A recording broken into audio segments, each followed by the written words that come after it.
your cousin's in the hospital dying, and the only way that your cousin can live is by using that same medicine that's being tested on the rabbit. Makes you think about like animal testing, right? Well, animal testing is something that's been like highly debated about, and it has like its pros and its cons, and people think like both good and bad about it. It's relative in our daily lives because a lot of like our cosmetics and like medicines and drugs and everything that we use on a daily basis comes from animal testing or like something like it. And there's also a lot of like debates that go on, like I said, and it like helps with our like political like things and where you stand on like the spectrum. So today I'm going to tell you like some reasons why people think it's a good thing and then why people think it's a bad thing.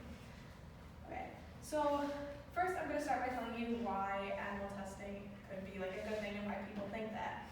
So in an article called Should Animal Testing Be Used for Scientific or Commercial Testing on procon.org, it's an unbiased like pros and cons list like site basically. It tells us that there's a lot of like life-saving cures and medicines that have come from like animal testing, kind of like my example with the bunny. For example, by animal testing on dogs, we have found like insulin that helps like to cure and like treat diabetes so people aren't dying from it as often, because that used to be like a big issue. And then another example is by testing on chimpanzees, we were able to find the hepatitis B shot or like vaccine, which helps us not to get it and die off from that, because that was also a big deal when it was like first discovered. And then on an article called 14 Pros and Cons of Animal Research on Invitational.org, written by Crystal Aries, it's basically saying that animals are being tested under strict laws. So for example, we have the AWA in effect since 1966, which is the Animal Welfare Act. It basically means that like animals need to be given a certain amount of food and a certain amount of space and have to be inspected by vets every so often so that they're not being mistreated, and like failure to do so would like get the animal testing like thing shut down. And another one we have is the AAALAC, which is the Association for Assessment and Accreditation of Laboratory Care International, which is really like stronger, stricter laws and regulations that must be followed. Otherwise, any funds brought up by like the government or like anything like that gets pulled. So then, therefore, like you can't really have the animal testing. Okay, so now that I've told you about like some reasons why people think animal testing is good, I'm going to tell you some like bad aspects of animal testing, or like why people think it's bad. So from the same article I used before, Should Animal Testing Be Used for Scientific or Commercial Testing, it basically brings up the point that animals and humans are very different. We share a lot of the same DNA, but there's also like enough of it like not the same to make us very different.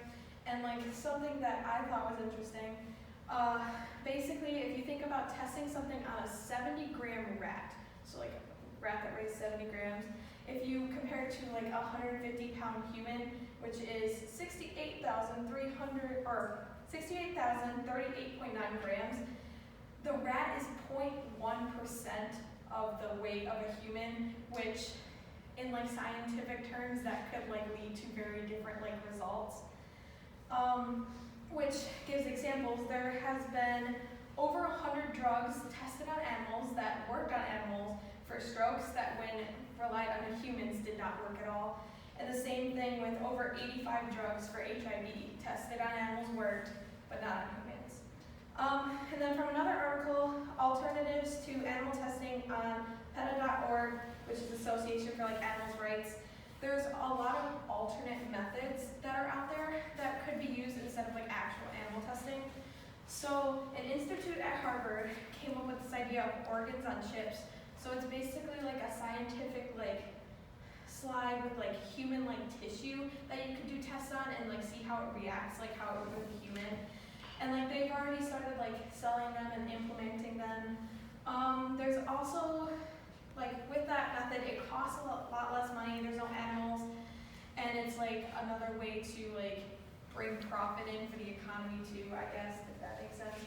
And then another alternate method is like with our computers, our technology has like expanded and grown so much that like there's like adequate ways to set up a simulation on a computer that's like a human, like, and how our body works, and we could test like whatever drug or medicine or anything on that like computer, because they're so like smart nowadays, and it could work better than like obviously an animal. Okay, so now that I've told you about both like good viewpoints and bad viewpoints on animal testing, I want to challenge you to think about like what I said at the beginning with the bunny, because like let's say you're like super against animal testing, but like if that was the only thing to save your cousin's life or someone that you love's life, like would your viewpoints change? Okay, and then I have my questions. So my first question is, should animal testing be banned for good? I don't think it should be banned for good, because like you had like one like other way we could use testing and stuff, but it's not like a for sure thing that it's gonna work on everything. So I feel like if it doesn't work in that point, we can still fall back on to animal testing just so we can make a for sure cure, be on the safe side. That makes sense. I don't think it could be banned completely right now. Like, I'm probably like the biggest animal lover ever, and it like breaks my heart to say that, but I really think it needs to be phased out over the next X amount of years, like continuously improving on this new technology and utilizing it more so we can phase out animal testing, because like you can't just end it tomorrow. People would die and drugs wouldn't be able to be tested. So if you phase it out over 25 years, I feel like that would be the better solution. I will say part of the problem you talk about the chips is I actually done some research on it, and those chips, they don't, and you can't do environmental factors on them as well. They tested the same thing, environmental and animal bodies, human bodies, you never know exactly how they're going to react. And sometimes you need like the full body systems for it, and the chips aren't, I know that these aren't big enough to have that. So that's part of the problem too. And then even if you use just the chips, you never know how a living, complete body will react to things. Yeah, that makes sense. Anything else? No. Okay. Is there middle ground we can reach with animal testing to make a compromise between both sides?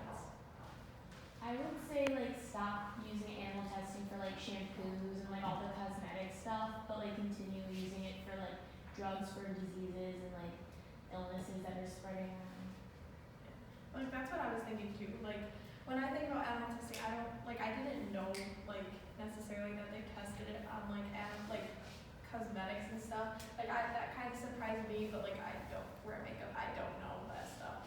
But like I see as a scientist, like I think like using it like for science is okay. Like if it's all like up to the regulations and stuff that it should be. I fell off of that too, like for like cosmetics and stuff, like you can somewhat use like, I don't know if it's really much like cadaver skin or like stuff like that rather than animals. So then if, I don't know if this really could happen, I don't know, this is just hypothetical, but like you can test it out of the skin, and if the skin breaks out, then you know, oh, it's probably not the greatest thing to use. Just like a backup plan, but I don't know if that actually works. I would have to research that. I think we should like cut down on animal testing, but I don't know, I think it's gonna be really hard to like totally phase it out like Laura was saying. But if you cut it down to maybe only using like 10% of the animals we use now, and like only using it on drugs, we really don't think it's gonna work.